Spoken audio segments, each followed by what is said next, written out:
In a mountain hideaway in rural Colorado grows a cannabis plant being used to treat epileptic children. Millie is 2.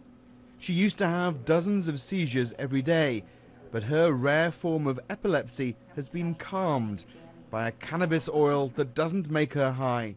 She gets 0.1 ml of CBD 3 times a day.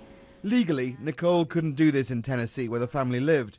So they sold up and moved across the country to Colorado, where marijuana use is allowed. So far, we've gone to about a 75 to 90% seizure reduction. And along with that, I think one of the most positive side effects has been the cognitive increases she's had. Much more alert and awake. Where'd that shit go, Millie? This home video gives them hope. Even the smallest sign of awareness and interaction is a huge step forward. They believe it's down to the cannabis.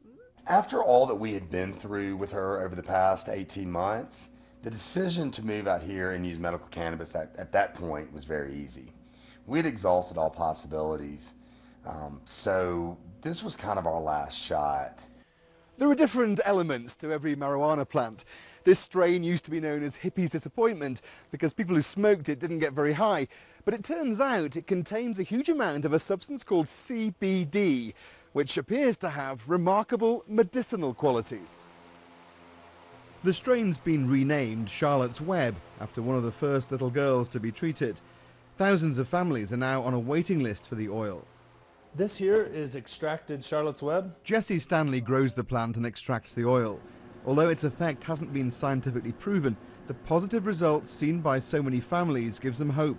Maybe, just maybe, we can study this and actually get it down to a science to how we can help people, because it's pretty obvious that there's something to it. And there is real science behind it.